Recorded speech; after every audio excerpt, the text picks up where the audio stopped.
आप देख रहे हैं 4 PM और मैं हूं अभिषेक मिश्रा। देखिए, फिर बात करेंगे उपेंद्र कुशवाहा की, फिर बात करेंगे उनके साथ हो रहे कथित सियासी खेल की, और फिर बात करेंगे काराकाट लोकसभा सीट की। देखिए, बिहार में कुछ लोकसभा सीटें ऐसी हैं, सारी सीटों की बात हम नहीं करेंगे, लेकिन कुछ लोकसभा सीटें ऐसी हैं जिनकी रोज चर्चा हो रही है और जिनकी रोज कई बार चर्चा हो रही है, या हम जैसे पत्रकारों को उन सीटों पर चर्चा करनी पड़ रही है, बात करनी पड़ रही है। उन सीटों की खबरें आप तक हम लगातार पहुंचा रहे हैं। काराकाट की लोकसभा सीट ऐसी ही एक सीट है, और वो सीट हॉट सीट नहीं है, वो सीट सुपर हॉट सीट है।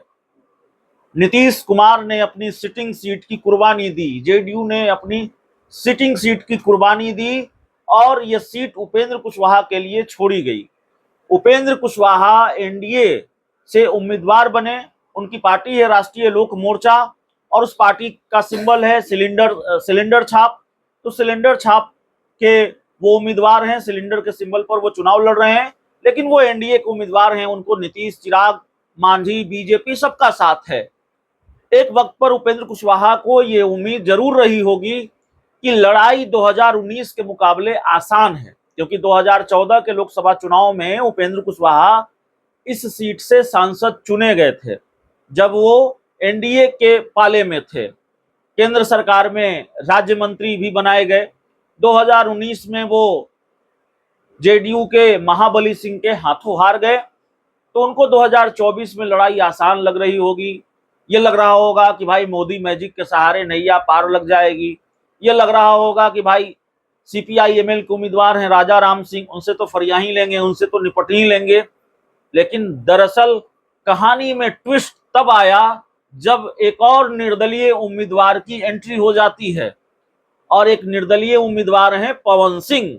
पवन सिंह भोजपुरी के सुपरस्टार, काराकाट में दिया है खूंटागाड़, और काराकाट में उनके खूंटागाड़ प्रचार प्रसार की वजह से उपेंद्र कुशवाहा की चिंताएं बढ़ी हुई हैं, उनकी टेंशन बढ़ी हुई है।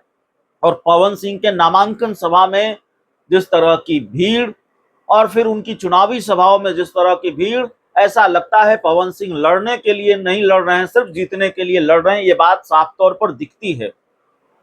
भारतीय जनता पार्टी से ये उम्मीद उपेंद्र कुशवाहा को जरूर रही होगी कि उपेंद्र कुशवाहा, माफ कीजिएगा, पवन सिंह को शायद भारतीय जनता पार्टी मना लेगी। उपेंद्र कुशवाहा को तब ये और अच्छा लगा होगा जब मनोज तिवारी का एक बयान आया कि पवन हमारा छोटा भाई है, उसको तो हम मना लेंगे। पवन सिंह मानने के मूड में नहीं है, और पवन सिंह अपने कदम पीछे हटाने को तैयार नहीं है, बात साफ तौर पर। नामांकन वापसी के लिए 6 दिन बचे हैं। अब पवन सिंह पीछे हटेंगे कि नहीं हटेंगे। लेकिन इससे इतर देखिए, बिहार के राजनीतिक गलियारों में ये चर्चा भी है कि कहीं ये खेल भारतीय जनता पार्टी का तो ही नहीं है उपेंद्र कुशवाहा को निपटाने के लिए। उपेंद्र कुशवाहा कोई भारतीय जनता पार्टी के बहुत अच्छे दोस्त रहे हो, ऐसा नहीं है।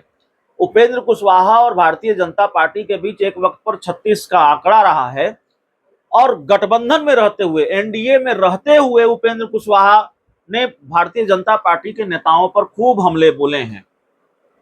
वो जब जेडीयू के संसदीय बोर्ड के अध्यक्ष थे, तब वो मोर्चा खोले रहते थे भाजपा के नेताओं के खिलाफ। तो उपेंद्र कुशवाहा को निपटाने के लिए क्या भाजपा खेल कर रही है? देखिए, राजनीतिक गलियारों में ये चर्चा है।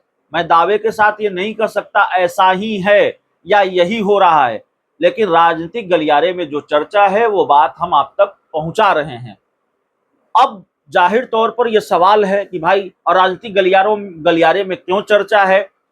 पवन सिंह भारतीय जनता पार्टी के नेता हैं। आपको याद होगा, भारतीय जनता पार्टी में वो शामिल हुए थे, भाजपा की उन्होंने प्राथमिक सदस्यता ली है, और बीजेपी ने उनको आसनसोल से टिकट थमाया था, आसनसोल से अपना उम्मीदवार बनाया था, और उन्होंने आसनसोल से चुनाव नहीं लड़ा, टिकट लौटा दिया भारतीय जनता पार्टी का।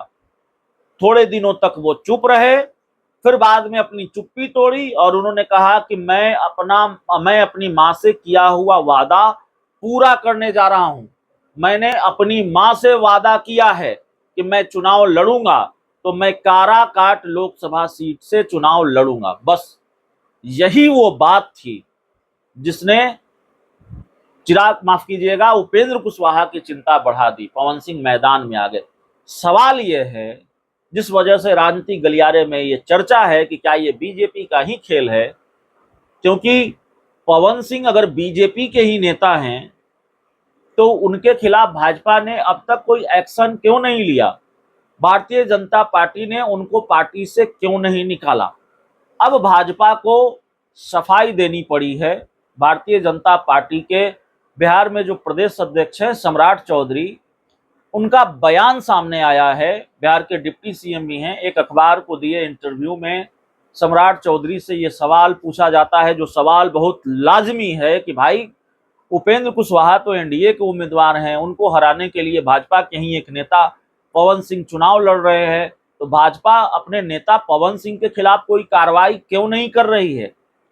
सम्राट चौधरी ने जवाब दिया है, सफाई दी है कि देखिए पवन सिंह चुनाव लड़ रहे हैं, लेकिन नाम वापसी की तारीख में अभी 6 दिन बाकी है।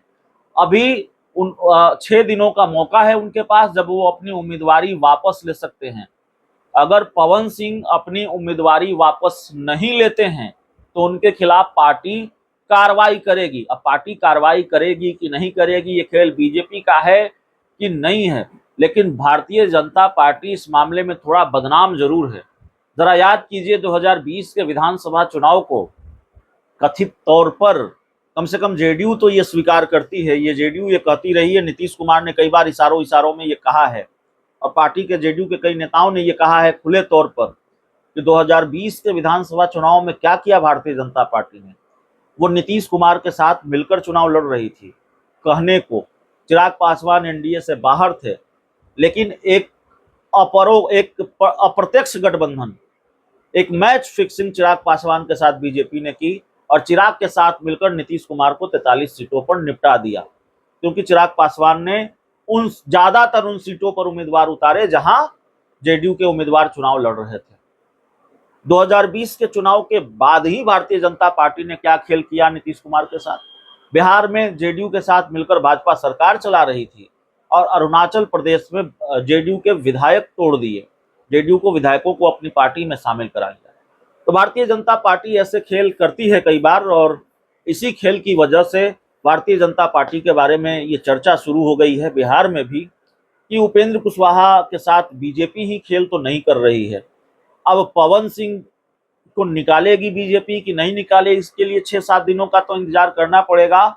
लेकिन अगर अब तक भारतीय जनता पार्टी ने पवन सिंह को नहीं निकाला है तो यह सवाल भी है कि कार्रवाई में इतनी देर क्यों हो रही है, आखिर क्या दिक्कत है? नाम वापसी की तारीख का इंतजार क्यों? पवन सिंह चुनाव लड़ रहे हैं एनडीए उम्मीदवार के खिलाफ और लगातार वो मुश्किल बढ़ाए हुए हैं, तो अब तक तो निकाल दिया जाना चाहिए था। इस रिपोर्ट में इतना ही। बहुत बहुत धन्यवाद।